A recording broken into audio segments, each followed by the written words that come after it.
There are lots, I think, of reasons why people do exchanges, right? Could be for geographic reasons. Maybe they want to own property in a different area. Could be for, hey, I think, houses, I think, while you are making $3,000 a month, I think based with property values of what's gone up, I think we could get you more units and maybe earn you more income per month.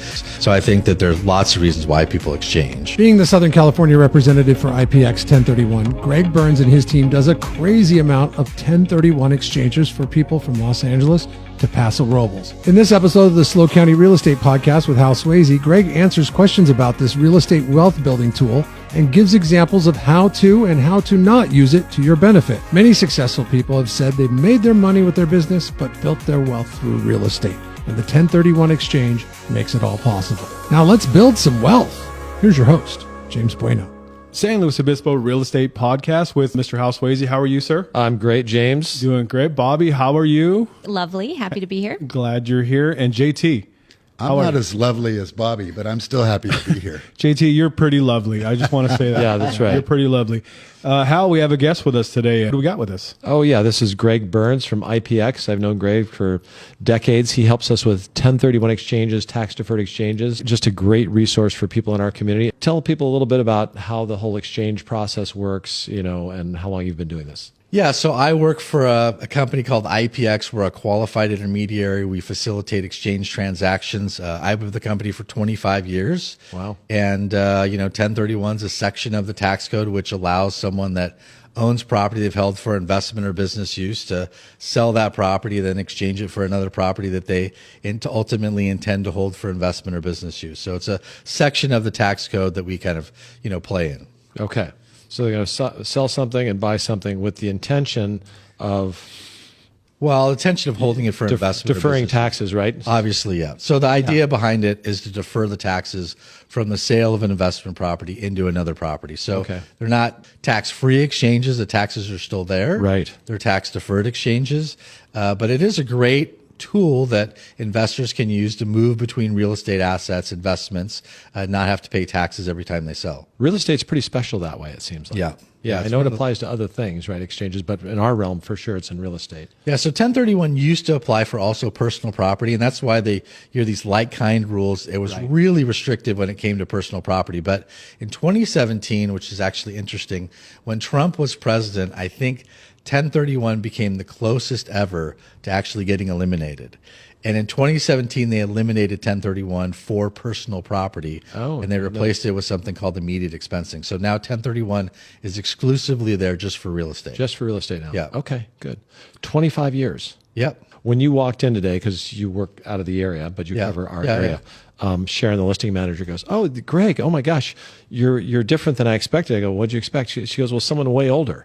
And I went, "Well, that's good." I go, "Yeah, well, he sounds smarter," and he goes, "Way older, like older than Hal," she said. Yeah. He started when he was 12. Yeah, right. I know. Super young. Yeah. I devised 3 questions today, and you've answered all 3 of them, so I'll see you guys later. You're done? Yeah, I'm done. Okay, that's good. Remember, many of the people that are going to tune into our podcast are not real estate professionals. Sure. My 3 questions were what, why, and how. I think we touched on the what, but let's elaborate on that a little bit. What? A 1031 is a code in the... It's in section the section 1031 of the tax code. Yeah, Okay. so it's there for real estate investors now that own, property they've held for investment or business use. And that's it could be anything, right? It could be on the way up here, literally just 5 minutes ago, I was on the phone with a client that said he's selling, in his case, a tenant in common interest, so a portion of a hotel. And he was like, "Can I buy a medical office?" And I said, "Yeah." "Can I buy, a single family residence?" "You can," right? As long as you hold those assets for investment or business use, they qualify. Also, it's part of the federal tax code, right? So it qualifies for anywhere inside the U.S. So it's a federal tax code. So you can exchange property in California, for property anywhere else inside the United States. So it's really kind of a broad, tax code. So I own a house over by Cal Poly. I rent it to Cal Poly students. Yep. I'm thinking about selling that house and building a bigger house for my wife and I. Can I do a 1031 exchange? So there's where you kind of run into some challenges, right? Which is like, okay, I'm selling investment property. I want to use the proceeds to go build a property. You say, okay, well, there is a type of exchange called a built-to-suit exchange, which does allow you to take funds from your exchange, use it to go buy a new property, and then use leftover funds to make improvements. The challenge is that you only have a 180-day period to complete your exchange. So building ground-up construction, obviously in California, is very tough to do in that short period of time. So typically, ground-up construction probably is not going to be a great, 1031 is not going to be a great tool. I thought you were going to tell me just flat out no. I guess the question would be, if I rephrase the question, forget the new build. I sell my investment property and I want to buy a property for my wife and I to live in. The 1031, would that apply? So the problem is with the buy side, right? So you can't, the property that you're buying also has to be held for investment or business use. Okay. So you would initially have to rent that property out. There's a revenue procedure called 2008-16, which basically says if you hold that new property as an investment for at least 2 years, after that, you can kind of do whatever you want with it, because in an audit, the IRS can't challenge the held for investment portion of the exchange. So as long as you hold the property for 2 years or more, after that, you can kind of do whatever you want with it. Challenge with that, though, is let's say one of Hal's customers come to him and say, listen, you sold me this duplex in Pauley, right by the school. I'm really having challenges, managing, these students that are coming in to rent these properties. I think that I may be over my head. I'd like to sell it, maybe do an exchange. A lot of tax advisors rely upon that revenue procedure, which doesn't necessarily apply, right? You don't have to hold the property for 2 years for it to qualify for investment. So if somebody bought something with the intent of holding it for investment or business use, they realize, hey, I'm in over my head, renting to college students a little too much for me. They could probably sell it, within a year and still do an exchange and go buy something else.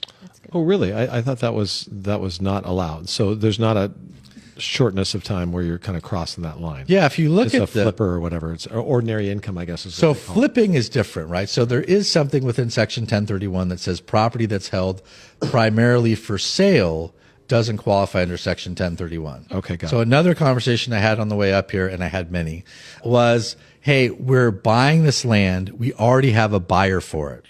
And so we're going to close on it and then immediately sell it to this new buyer and then do a 1031.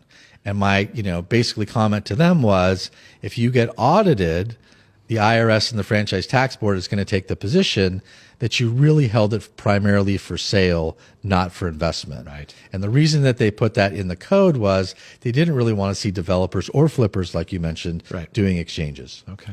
So my second, broad question was why.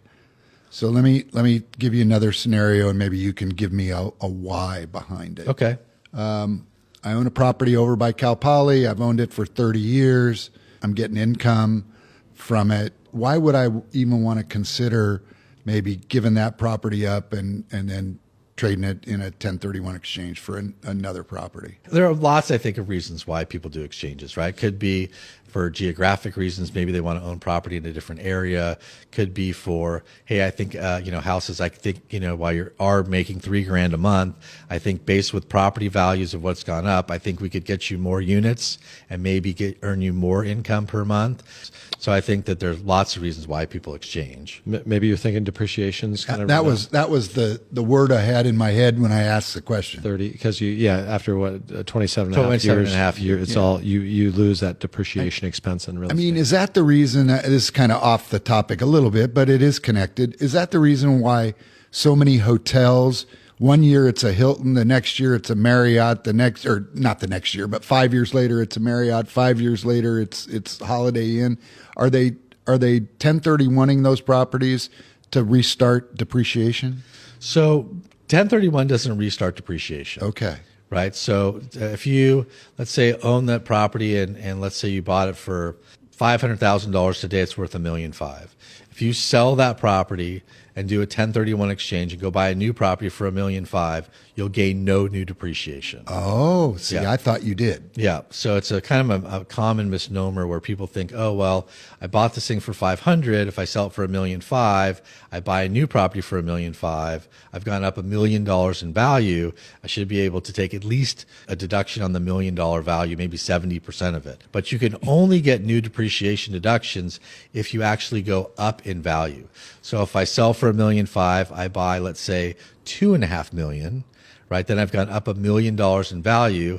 I could probably take 70% of that $1 million and start a new depreciation schedule over 27.5 years. And if I had any depreciation left on my old building, I bring that depreciation schedule over and run those depreciation schedules side by side. And a lot of people are not really familiar with what depreciation means, right? And it's a huge advantage of owning real estate. Yeah, it really is. Yeah, and can someone do a 1031 exchange on their personal primary residence? No, so that's covered under a completely separate code, which is Section 121, which says if you live in a property for 2 of the last 5 years, you can take up to $250,000 tax-free if you're single, or up to $500,000 if you're married. So sometimes they combine the tax codes, though, right? So like, let's say you lived in a property and 2 years ago, and then you turned it into an investment property, and then 4 years later you decide to sell it. So, and your gain was more than $500,000. You're married, right? You could sell it, take your $500,000 exclusion because you lived there for 2 of the last 5 years, right? Mm-hmm. And then on the balance of it, you could 1031 exchange that and go buy investment property. If it's been rented for a little while? Yeah. Huh.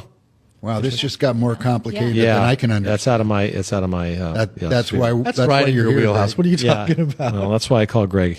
How does a 1031 work? You called yourself, I think you called yourself an intermediary. Is that what you called yourself? We're kind of like an escrow between the sale and the purchase, right? So like Hal goes out, he markets property for sale, he finds a buyer, he gets the thing under contract, he opens up an escrow just like you would on any other deal. Now, I would say, I've worked with Hal on lots of deals, and lots of conversations I've had with him and his customers really start out, which is like kind of like, hey, let's talk about selling this asset. We know it's an investment. We know it's a 1031, but why are we selling this asset? What are we trying to accomplish by doing it? So he kind of does a lot of pre-planning before we even get to the, thinking about listing the property for sale. But once you get through that process and you're in escrow, we would open up an exchange for the customer. And then when the sale closes, the proceeds of the sale come to us or held in trust for the client. Then they have that 45 days to identify a replacement property. It's probably the hardest part of the exchange. Yeah. He feels all the pressure. I don't have any of the pressure, but he has all the pressure when he's working with a customer. You've got the money. You don't feel any pressure. No, I'm good. I'm usually, on a beach in Cabo, There are a lot of questions though in that 45 days. I get a lot of questions. So can you explain that a little bit? Because you have to identify 3 properties. But can you go into that a little bit? Because I know we have agents asking all the time, and I send them your number. So in the 45 days, you can make as many offers as you want. So Hal's out there aggressively pursuing properties and making offers. Sometimes you'll get them, sometimes you don't, right? So, but you can make as many offers as you want. He could make 10 offers, maybe he gets the final one, right? And so, but on day 45, you're required to identify the property or properties, right? Because you could buy multiples that you want to purchase. And so there's 2 basic rules that people use to identify properties. You mentioned the 3 property rule, right?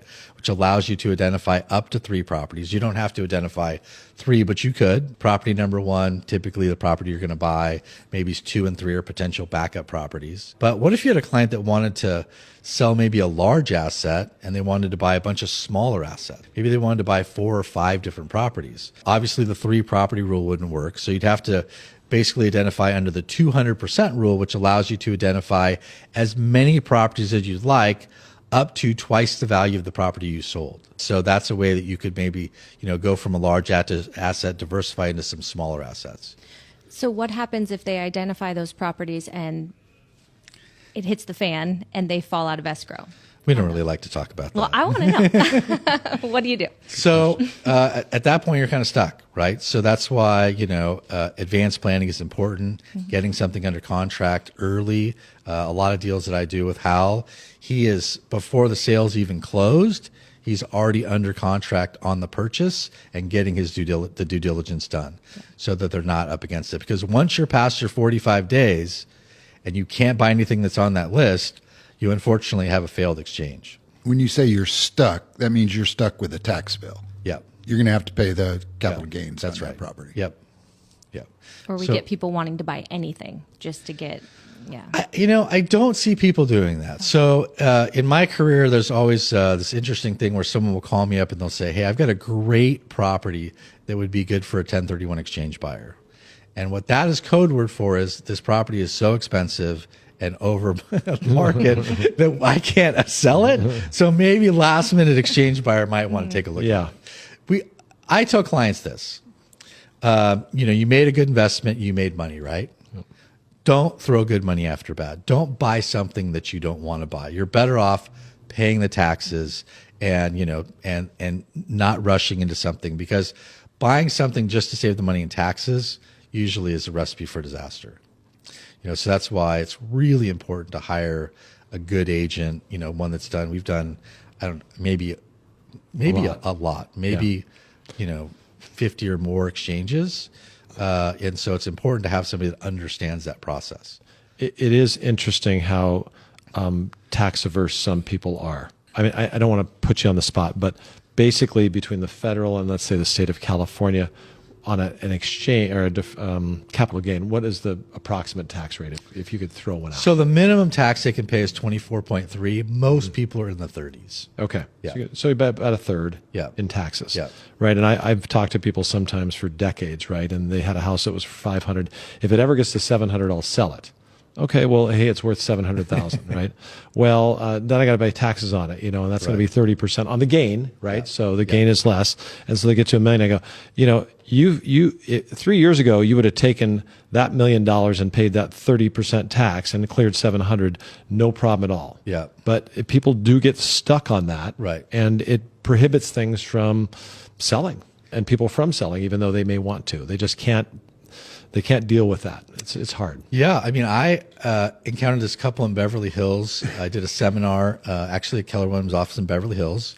And great office, by the way, don't you think? And an agent came up to me afterwards and said, I need you to meet with my customers. And I said, oh, okay, just let me know. So about a week later, I came down and met with this couple. And they were probably, in their early 70s, and they owned property in Beverly Hills. They'd owned it for like 35 years. And they really would like to move, but they didn't want to pay the taxes. And so I'm like, well, what are you guys doing? They're like, we're just waiting for one of us to die so the other one gets to step up and pays it. Right. I was like, well, that's not really a good tax plan. So I'm like, why don't you, they didn't owe any money on it. And I'm like, why don't you refinance the house, take some cash out of the house, use that money to go buy another house, right? Where you could because they really wanted to downsize. And so they refinanced, pulled some cash out, bought a smaller house, then rented that out, converted it into investor property, then sold the investor property, took their $500,000. After how long of being rented out? They rented it out for about 2 years. 2 years. Yeah. And that seems like what they call a safe number. Yeah. Okay. And then they sold that, and they ended up buying, I think, a couple triple net lease, like passive investment deals. So nobody was shedding a tear over these people with their financial troubles. Okay, good. No, they were not in bad shape. No. Yeah. So I would like to have those kind of problems. Yeah. So you're more of an agent-facing business where the only times you actually speak with a customer is when the agent has brought you a potential customer. Is that right, or client? Yeah, I mean, there's obviously people that call me through the website. They're just looking for some answers on 1031. But, ultimately at the end of the day, I mean, most of our customers come from, real estate agents who are doing a 1031. Right. Hal's got a, very good 1031 knowledge. But he also will just say, hey, talk to Greg, and he'll give you all the answers that you need. And then allows me to develop a relationship with a customer of his. And then, that's typically how we get involved. A phenomenal resource. Yeah. And I find, and no disrespect to anybody, but sometimes even tax specialists aren't as familiar with the real estate exchange laws as you are, because that's kind of where you are so Yeah, focused. I mean, I think I have kind of an unfair advantage, right? That's all you do. It would be like, so that people will say, like, why do you know more than my CPA? And I'm like, well, to be fair, I have to specialize in one tax code. Right. They have to know thousands, right? So I kind of have a little bit of an unfair advantage. Yeah. There's more than one tax code? There's a lot of them. Okay. How many, just for my own knowledge, I'm being curious here. How many 1031 deals in a year would you say you handle? I do last month I did 193 deals. 193 in a month. Yeah. Oh, crud. Yeah. So you better you know what you're service doing. Southern California pretty much? Or? yeah, most of Southern California. I kind of like LA County, San Bernardino, Riverside, up to kind of Paso Robles. Okay. Yeah. So if you're doing 193 deals in a month and you do that for 12 months for 25 years, you probably kind of know what you're doing now. I try, but I'm constantly learning, right? Yeah, I'm constantly getting challenged by new questions, and there's always something kind of new to learn. And I mean, like right now, I'm dealing with a transaction where it's a pretty famous actor, but he is from the UK, and so he's a UK citizen, even though he's a US taxpayer and files taxes here. He wants to do an exchange, but in the UK, they don't recognize 1031, so we're trying to figure out a way to get that issue resolved. So there's always new, interesting things that are going on. I'm thinking of every actor I know. I'm trying to British actor. Yeah. Yeah, there's a lot. Now I know why I hear Hal talking about you all the time. With a track record like you have, you're a great resource for his clients. So it's been fun for me to be able to sit here and visit with you and learn a little bit more. Bobby, if you were to guess, like company-wide, how many 1031 exchanges? I was just thinking about that right before we started this. Yeah, how many, if I was to guess, like each month? Yeah, or whatever, Yeah, because I know of 3 right now that we have going on. It's a fair amount, for sure. So helpful when the agent is skilled and has the knowledge. I mean, just being actively involved in them, it makes such a big difference to understand the process and thoroughly, and not get too far in and then, have your people hurting.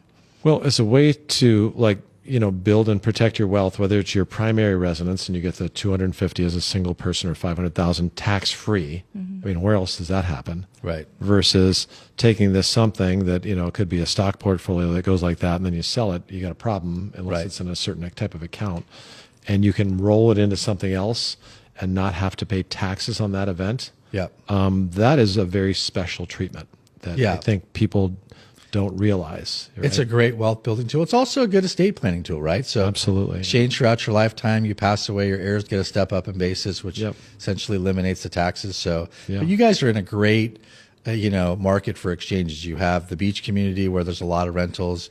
You also have the college where there's a lot of student housing.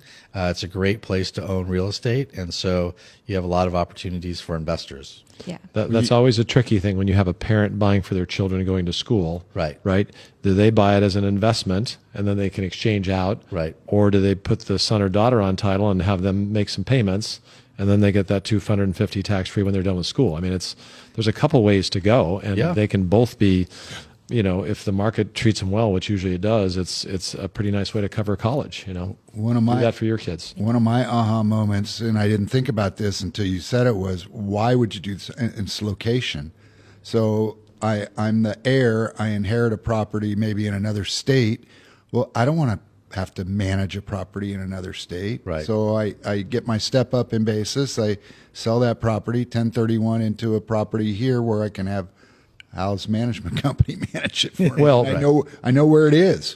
But if you have a step up, you're not going to pay taxes, so you don't need to do an exchange. Okay, there you go. Right? Yeah. But if you change locations, or you've got a place up here and you live in Los Angeles and your kids are gone, it's like, we don't want to mess with it anymore. So location does make a difference, right? Yeah. I mean, I talked to a client yesterday who is one of 8 heirs of a trust that owns a dairy farm in Chino. It was their father's, but the guy I was talking to was his grandfather, and they inherited in '93. So kind of like you were talking about maybe earlier, even though you got the step up in basis in '93, it's appreciated significantly since then, and so now you have these 8 heirs looking to sell the asset, or they're under contract to sell it, and they're looking to exchange out into different markets. Yeah. Obviously, people call me and they ask for referrals. But Greg, if somebody does want to reach you, what's the best way for someone to reach you? They call me. My cell phone is always available, and I'm happy to answer any calls that they have. 626 233-2773. At least Okay. you got. I thought I was just going to be quiet. Right. No, Do you have a Let's website? see what he's made of. Do you have a website, Greg? Yeah, it's IPX1031.com. It's a great website. Tons of information on 1031 exchanges. Awesome. Thank you so much. you Yeah. bet. Thanks for helping all our clients. over the years. That's great. 193 a month. Yeah, I mean, I just had a Holy client moly. now. We sold their place here. They bought a place in Colorado from their family, and they're ecstatic. And now that's behind them, and they're moving on to their residence, right? Yeah. Yeah, which I'll talk to you about in a moment. 193 a month. I There's still another can't reason get we over asked you that. to come That's a here. lot of business. He's the face. He's got some folks in the office that are. Okay. Yeah, Okay. I've got an unbelievable team. Yeah, I'm they do. like the guy at the fishing guy at the rail that just scoops the fish into the boat, and then I've got an unbelievable team that gets the deals processed, and our banking team is amazing. So it's great because I always tell clients, I'm only as good as my team. Yeah. Right. If my team doesn't do a good job, it's like no different if, Hal refers somebody to an escrow company, that escrow officer doesn't do a good job. It's a reflection on him. Yeah. Right. And so, the team that you have in place is super important. And so when he refers me somebody, I know he's worked hard for that customer, and I want to make sure that they, have a great experience. Great. Yeah, same for Hal. He's only as good as his team. So yeah, That's just wanted- right, just wanted to James. leave that out. Thank you. Notice Thank you, that James. self-promotion? Yeah. Greg, Hey, thank An you. employee on the Yeah, staff? you bet. Yeah. Yep. All right.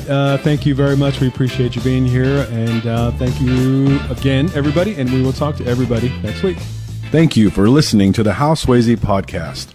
Be sure to subscribe and rate this podcast. Check for it in your feed for the latest information on the San Luis Obispo County market. The Slow County Real Estate with Hal Sweasey podcast is available wherever you get your podcast and on halsweasey.com, where you can find current listings and other real estate tips. halsweasey.com, that's HALSWEASEY.com. I am James Bueno, Director of Marketing for the Hal Sweasey Group. If you're looking for anything real estate, give us a call, 805-781-3750. San Luis Obispo Real Estate Podcast with Hal Sweasey is also on YouTube. Now you can see people talk about real estate in one of California's hottest markets. Get the latest episode on the podcast page at teamswayze.com or subscribe to Hal Sweasey on YouTube. Hal Sweasey is a licensed California real estate broker. DRE number 011119111. The Slow County Real Estate with Hal Sweasey podcast is a production of AGM Podcasts. Subscribe wherever you get your podcasts.